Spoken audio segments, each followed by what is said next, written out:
Sup guys, Book of Alice here. Today we will be covering the iceberg of the Cartoon Network classic Ed, Edd and Eddy. Be sure to subscribe, I will continue to post more iceberg videos and other content as well. The show follows the three boys Ed, Edd and Eddy, causing mayhem in their hometown of Peach Creek, creating schemes to make money off their peers. All this to purchase their favorite candy, Jawbreakers. Not just any ordinary Jawbreakers, these monstrosities right here. Though most times their plans fail, placing them in humiliating predicaments. I've always sensed a weird aura when watching the show, which makes me really eager to dig into this iceberg. So, without further ado, let's begin.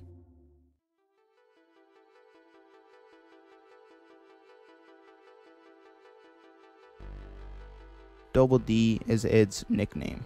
Edward, or Ed for short, is the defenseless character in the series that everyone has sympathy for, and he's also the smartest of the group. This iceberg topic is just recognizing that Ed's nickname in the show is Double D for the two D's at the end of his name, which is a play on the phrase double D, meaning having huge breasts. Gotta love the creators for that one. Eddy's brother.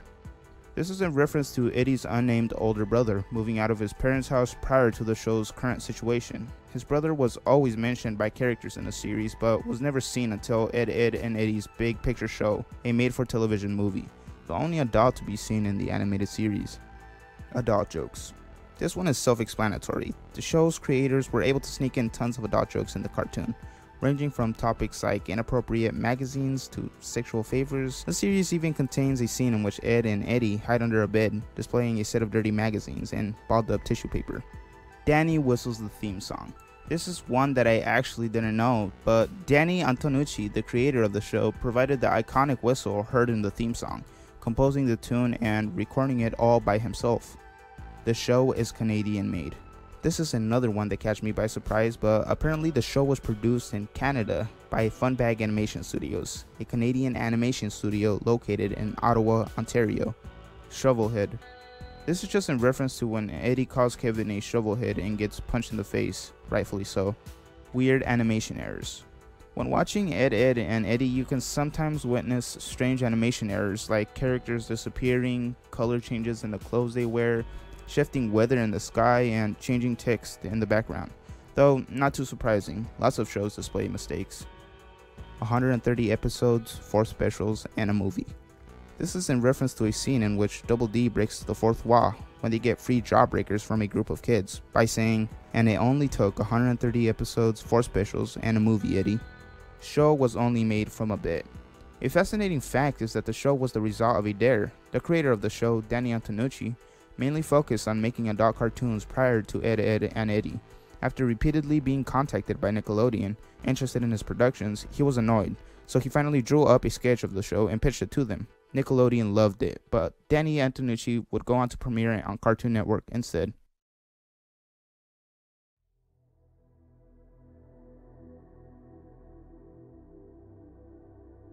Was meant to premiere in 1998. The show was originally premiered on January 4th, 1999 on the Cartoon Network channel, although it was originally scheduled to premiere in November of 1998. I couldn't find any information as to why it was delayed, so if you have any sources, please let me know in the comments. Ed growing in a monster suit.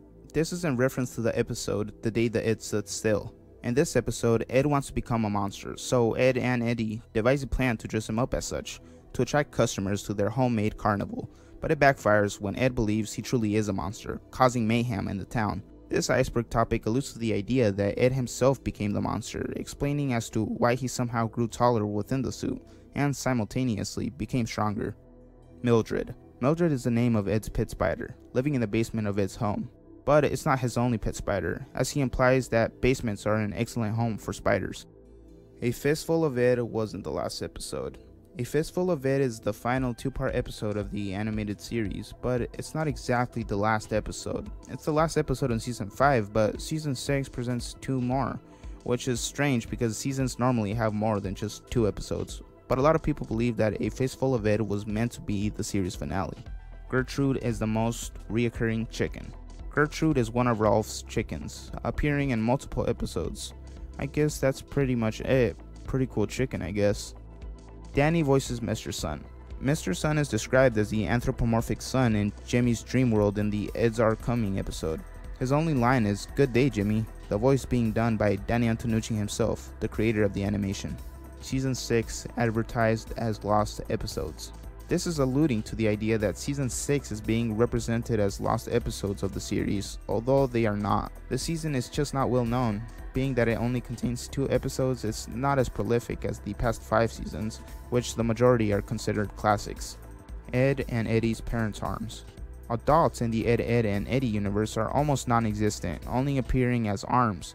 In the episode Mission Ed Possible, we get a glimpse of Ed and Eddie's parents' arms. There are interesting theories as to why this is done, and some of them are pretty dark. We'll address them later down the iceberg. Jib is Ed's stand. Jib is Ed's imaginary friend, appearing in the episode Who Lit the Jedin. Jib shares all the same interests as Ed, like spinning in chairs until they get sick and obsessing over chickens. Jib somehow can throw physical objects though, almost completely existing in reality.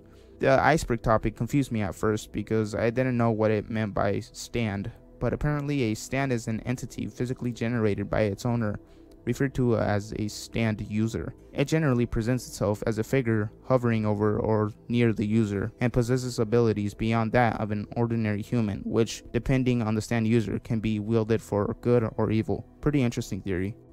Ed throwing his hat off in Lunchroom Rumble.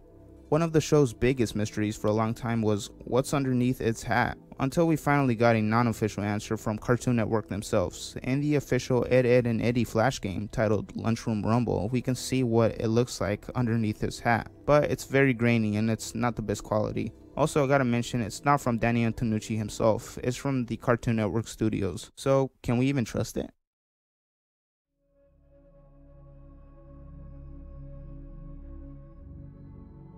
The parents are at work all day. This theory suggests that the reason the parents of the children in the cul-de-sac are rarely ever seen is because they are at work all day. It's pretty simple. I would go in depth about this, but other theories on this iceberg give us some clues, alluding to neglect and abuse. Plank is alive. Plank is described as the imaginary friend of Johnny 2x4, a piece of plank wood. He is referred to as being alive within the show, but he is never depicted as moving on screen. Though this might be true, Johnny still speaks to him like he is alive, though most propose that it's just his imagination. In some episodes, Plank seems to teleport, or at least change positions, giving some credibility to this theory. Lee has 3 eyes. This is referring to the character Lee, a red curly-haired kid, part of the Kanker sisters in the series. Her hair brushes over her eyes most of the time, creating a mystery within fans. That is, until it is revealed that she has 3 eyes. The problem is that you can only see it if you slow down the episode. Pretty cool Easter egg by the animators. Wilfred was pink. Wilfred is another animal owned by Rolf, a light green pig that likes to eat everything, including sausage. Wait, doesn't that mean that Wilfred is a cannibal? Anyways, in early episodes he's pink, but somehow turned a light green. The show doesn't explain it, but could it be that he was killed for bacon and replaced by another pig? Creator Easter eggs. This is in reference to Easter eggs hidden by the creators in the show. Right here, we see a screenshot of one of the episodes, depicting a tape labeled Danny the Butcher, with a bloody cleaver. It's a reference to Danny Antonucci, the show's creator, in his first cartoon, Lupo the Butcher. Mr. Yum Yum Incarnations. I found a post on Facebook out of all places that explained this, stating Mr. Yum Yum was originally Jimmy's stuffed rabbit. However, Mr. Yum Yum has been destroyed many times throughout the series and always seems to reincarnate into a different stuffed animal. In the episode The Eds Are Coming, Jimmy dreams about the first 2 Yum Yums being alive, holding hands with him and skipping through a field. Eerily, the original Mr. Yum Yum wakes up next to him in bed the next morning, which is pretty creepy if you ask me. AKA logo is scary. In the closing credits, a logo appears to symbolize who it's made by, reading AKA Cartoon Inc. And the image they present is pretty creepy. Maybe a skull mixed with a sea creature of some sort? Leave a comment if you know what it is. Don't know why they will add this to a kid show though. Early installment weirdness. I guess this is in reference to the first few episodes of the show being weird, but I think it goes for most shows. Most pilots are awkward compared to when they become notable household names. A long-lost pilot is also rumored to be out there, titled The 3 Men, with the 3 main characters being much older, in their early 20s. The show is displayed as having light, raunchy humor, similar to the Ed, Edd and Eddy show we know today.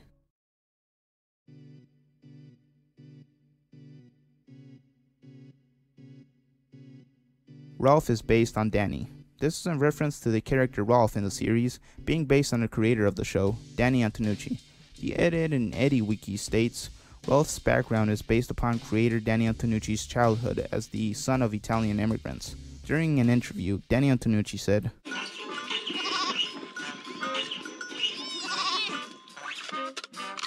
I think my favorite character is Rolf. I mean, he says the craziest things. Rolf will grill your strudel until you cry like a teensy-weensy baby.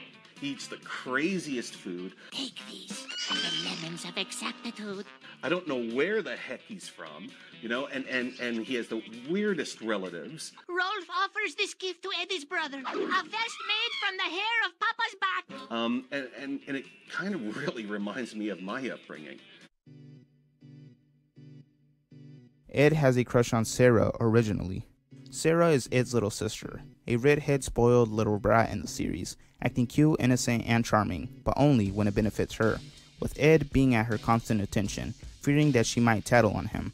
This iceberg topic brings up the theory that Double D had a crush on Sarah in the past episodes, and this is sorta based on truth. In the episode titled "An Ed Too Many," Sarah develops a huge crush on Ed after he gives her a rare flower.